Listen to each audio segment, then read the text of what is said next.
Well, you've caught me doing this again. I'm here by myself on the Backpack Show because Carrie is not available. Carrie is off. I don't even know what she's doing. Cavorting, I think. Probably cavorting with a little bit of frolicking. But I'm here by myself. So I have to run the Backpack Show. I have to push all the buttons. Who knows what's going to happen? Good thing I have a professional on resilience. Eileen McDargh is here. We're going to get into some conversations about that. How to get back to work after all this crazy stuff. You know, people like me, I got a free new feeling of agoraphobia from the pandemic. I got a lot of new psychoses that I got completely free. I paid nobody for them. And I'd like to shed a few. Maybe she's got a couple ideas around that. I mean, we've got a lot of things to cover. So listen, I'm counting on you to haul us through this fine Backpack Show on a Friday. Let's make some things happen. And, you know, I have a couple different intros. I think I'm going to go with, I want to see Mr. and Mrs. Claus tonight.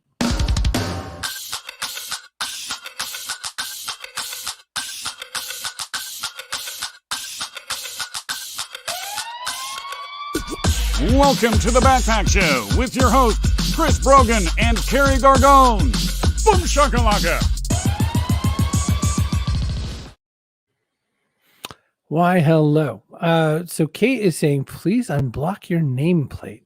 Well, listen, our good friend, Chloe Forbes Kinlan, got me this incredible compass, so I know the way, with a nice little inscription about Lead the Way Batman, and look at that. It's a backpack logo on the front. So that's, I figured you could spell Chris Brogan.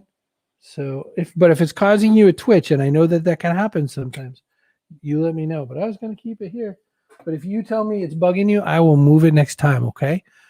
Hi, Elizabeth. Good to see you. Thanks for so much for being part of this. Thanks for being all here. Jane, sup, Jane. There we go. Hi, Kate. Hey, Leslie. Happy Friday to you. You seem all ready to go. Sue Murphy's here. It's been a minute. So I'm going to grab Eileen McDargh. We're going to talk all about her book, Burnout to Breakthrough. We've got lots of things to get covered tonight. So let's dig in. You know what? I'm going to do a couple quick ads, though, just so I can sneak them all in. I've got so many ads. So, hey, I've been doing 2 whole weeks now of pre-search as my only search engine. Presearch.com. It's not the Google monopoly. It's its own thing. And you can earn crypto rewards with it. Presearch.com. You've got to give it a check out. There's a lot of different things. One of the things I like the most is that you can use their search engine, and also has little buttons to push for various other search engines. And also the Badass Water Company, badasswatercompany.com. You don't have to drink water. You could drink water that's badass. I haven't drank any yet. I don't know what I'm saying when I say that. I only think of a really not pleasant connection. So I guess we'll have to find out what that really means one day. I am going to grab Eileen, and we're going to do some things. There's Janice, and there's Chloe. Hi, Chloe. Way past your bedtime. Eileen, I don't know what badass water is, but I know that a lot of people are struggling with getting back to work after this crazy pandemic. And we're getting closer and closer to, like, the bosses forcing people that it's time to make a decision and that sort of a thing. What would you start with some advice for this resilience and refueling that needs to happen for people to jump back in? Okay, so like how many hours do we have? All of them. Now, all right, I'm going to put on 2 hats. One is the employee who's been working remotely. The other one is the manager or the leader, because they're really 2 different things. And I think I just spoke to someone today with a global pharmaceutical company. They're redoing their offices. And when they go back, they're not going to have a desk. They're not going to have a telephone.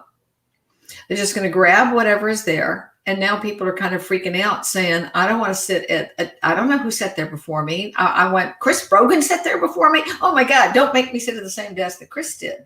And I haven't quite been able to wrap my head around that. So they're doing some kind of a hybrid thing. So for managers to get back to work, one of the things I guess I would say is that we want to be really transparent. We're not going back to work for the sake of going back to work. And some people are not going to want to go back. You know, they've enjoyed the space that they have, and I want to be there. So I think the big question is, what is it at the end of the day we want as an organization to accomplish? And where do we have to be to do that? And it absolutely might not be at work. At the same time, we also miss that camaraderie. We miss that coming together. And when this whole thing started, Chris, I did a program for, I think it was hoteliers in Dubai. And I said, our language is wrong. We're saying social distancing. Wrong, stop, not. Physical distancing. What we want is social connection. And I think that I love the fact that all these people are coming on your show right now. And by the way, I also noticed they're all women. You little stud muffin, you. They just pop on. But I think that's the other thing, is to get back is who is it that I need to connect with on a basis that's different than just what we did out of a Zoom. And you're on my website. Oh, thank you. Yeah, I want to make sure people know that you hang out with people like Novartis and ConAgra and everybody else in between. You're out there doing this big work with your group. And that darling little one is my second-born granddaughter. My goodness. And she's into sustainability. And so her whole deal is, how can I create a zero waste apartment for myself? And she's working for a nursery outside of Seattle, Washington. Wow. There's a business. Yeah. So with all these people who are coming on, to this space, there are so many people who get the opportunity to reinvent themselves in this space, whether or not they wanted to. Some people got let go. Some people realized that there was no way they were going to come back to what they were doing. 76% of marketers, I don't know about everybody, but I saw a poll that 76% of marketers were seriously rethinking their job. What kind of advice do you have for people in that situation? Well, hey, Steve Brogan, is he related to you? That's my biological father. Oh my goodness. Hello, Dad. So your question is, are people trying to figure out what they want to do? And I think actually that's one of the good things. There are some good things about this pandemic. And one of the things is it does push us back and say what really matters. Who really matters to me? We've reached out to people we haven't touched in a long time, because all of a sudden you realize I need that person. And so here's the question I would ask when you go back. What's your why? Okay. What's your why? What is it that brings you? There's 3 questions, actually. They ask where you are at Boston College before they send the junior and senior kids out from graduation. They say, what are you good at? Now, I would tweak that and say, what are you interested in? I can be good at something, but I'm not interested in it. The second question, what brings you to joy? And the third, what does the world need? Those are 3 great questions. And I think if I was whatever title it was that I had, marketing, whatever, I would ask myself, what are those 3 things? Where is it that I want to show up that way? And why am I here? In the process of figuring that out, what do you think is going to, what may or may not change, I guess, is one question. What's going to change in the process of people deciding that they're ready? I mean, how do you know maybe that your why has changed, or how do you start to take that inventory? Is there any thought you can add to that? Well, let's put it this way. Everyone is on their own special path. So there's no one size fits all. So I'm a firm believer that one of the ways we begin to explore is we actually write. I am a writer, but you ink it to think it.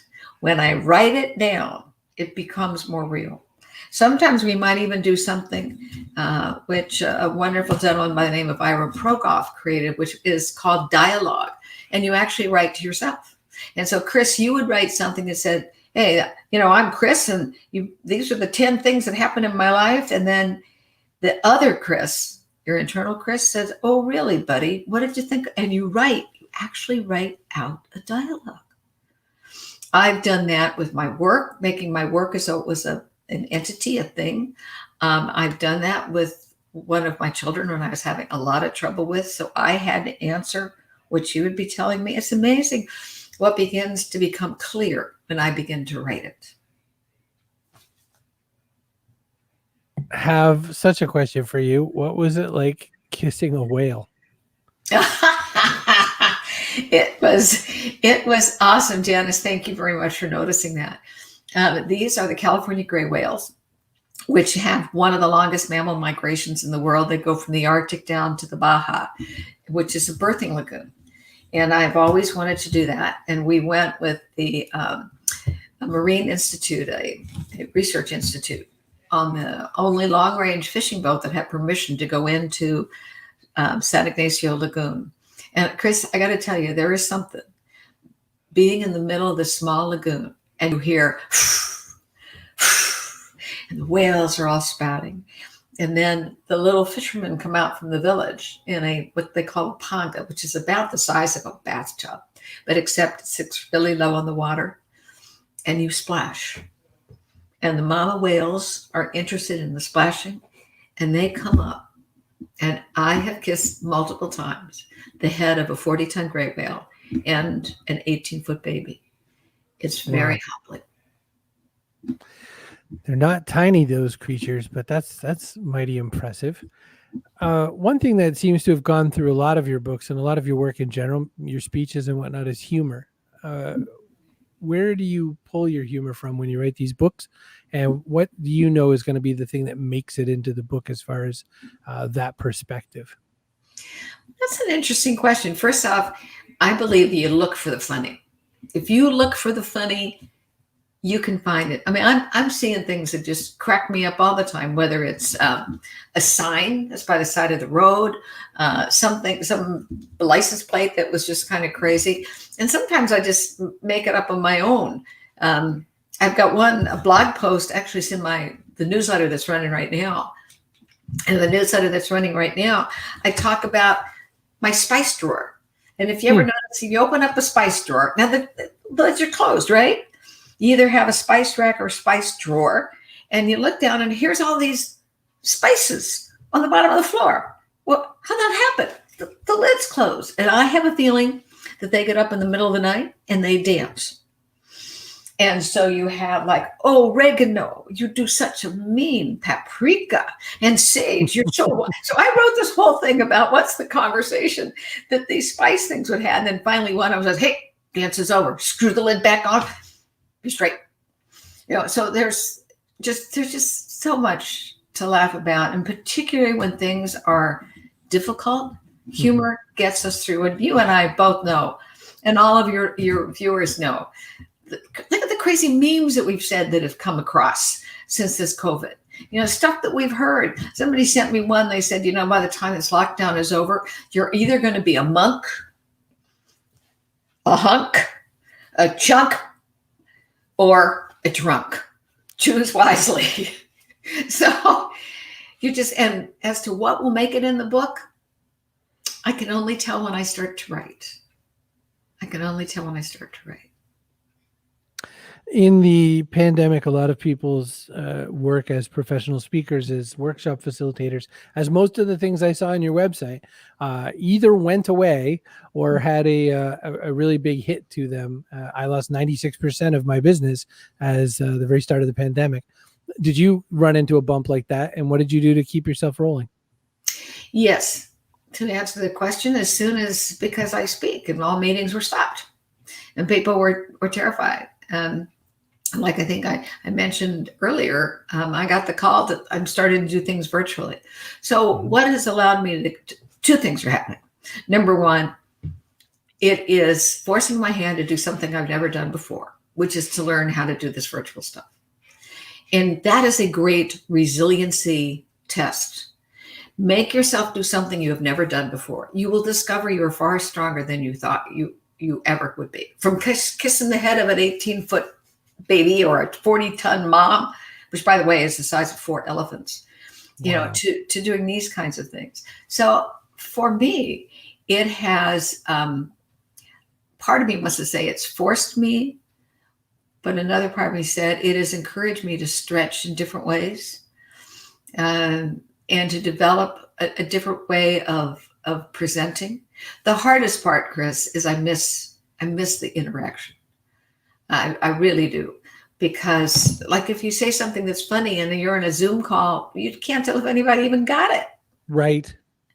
Are they laughing? I don't know if they're laughing. I don't know if they like my spice story about the spice jars. And that's been really hard. It's slow. I think it's slowly turning around, but I'm also very, very cautious. I have an amazing husband of 41 years who is significantly older than I am. I will do nothing to risk him. So I say yes very judiciously. One of the things that it points out in the write-up of your book is that the World Health Organization classifies burnout as a health problem. It's a lot more important than people give it credit for. A lot of people on one side of this or the other either think, suck it up, buttercup. The boss might be saying something like that, like, get back to work, you jerk. Or it could be that you feel like, oh my gosh, I can't believe I feel burned out. That's so dopey. I'm a bad person. How come I can't be strong? There's a lot of people who really discount burnout, I guess is what I'm saying, Eileen. Can we disavow them of that feeling, make them feel it's pretty real? It's extraordinarily real. I mean, the stats, and particularly, it was real before the pandemic.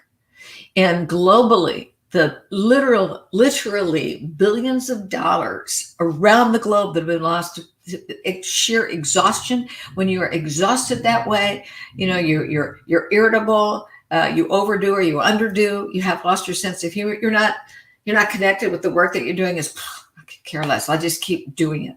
So even before the pandemic, and once the pandemic hit, now we're on steroids, burnout on steroids. And I'm seeing, I think people are willing, want to say, I am. And it is exhaustion on steroids. It's a real thing.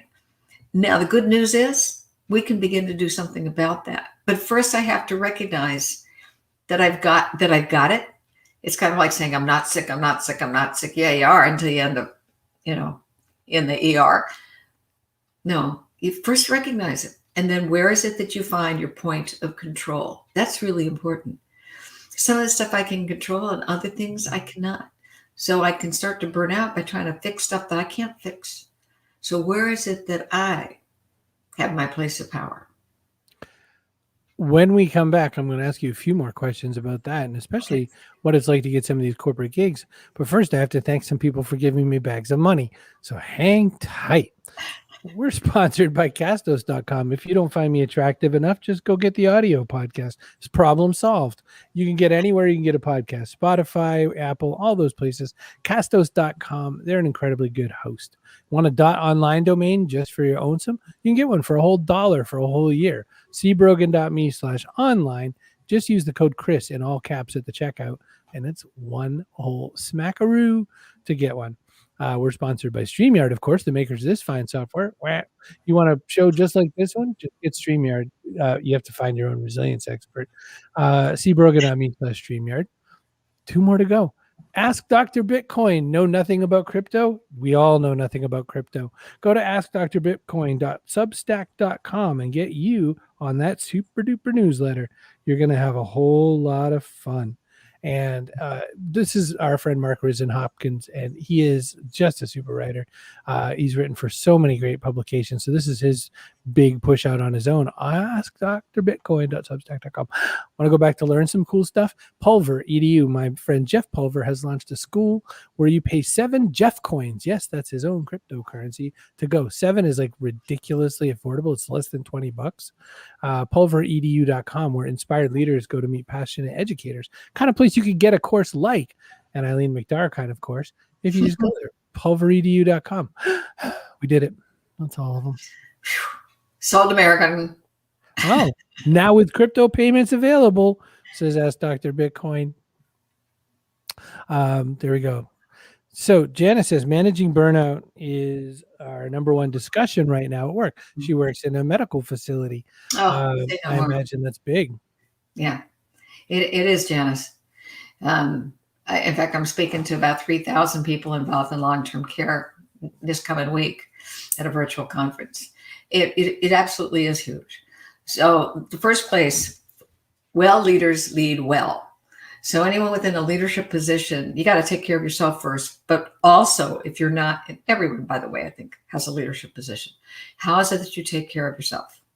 And take care of yourself says, first and foremost, what am I telling myself? And I think, Chris, you mentioned this earlier when we had a conversation before everything started about how we think about things and what's that perception. And so first off, ask myself, what is it that I'm saying I have to do versus I choose to? That sounds really small, but when I say I choose to, I'm saying it, I'm in control. Now you get, well, Eileen, I have to feed. I have, well, no, actually, no, you don't. You have multiple choices. Your trick is requisite variety, which says the organism with the greatest number of responses to any given situation is the one that survives. So you'll use your colleagues.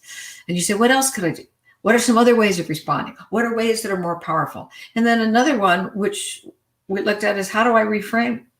How can I take what looks really bad and how can I kind of turn that around? And we're seeing some organizations, I'm seeing individuals who are taking what at face value look, ugh, and they're saying, you know what? There's an opportunity here. Let's look at this differently. And then we're discovering all things, particularly in the area of healthcare, that we've been doing some stuff that's not really smart. Okay, what an opportunity. Let's see how we can change that around. And of course, for your colleagues, I think number one is listen to each other. Just listen. You don't have to have an answer. And if you are physically in the same place and you can hug, I like hugs. Hugs are good. And sometimes that's all we really want is to just listen to how I feel right now. So there's that empathy and that compassion so that you feel that you're not alone in this. And there is a way through. You have me Googling in another window here. Well, I'm using pre-search. You have me pre-searching in another window. What is requisite variety? That term went right by as if everybody knows what it is. Oh, thank you. Requisite variety comes from the field of biology. Okay. And it says, Chris, that the organism with the greatest number of responses to a given situation is the one that survives. Think of this as Darwin. It wasn't the strongest. It wasn't the richest. It wasn't the tallest. Doesn't matter. It's could you find different ways of responding? And if I have different ways of responding, I'm the one that's going to survive. So, Chris, if you and I were going to play chess, yes, you knew 10 chess moves, and I knew 2.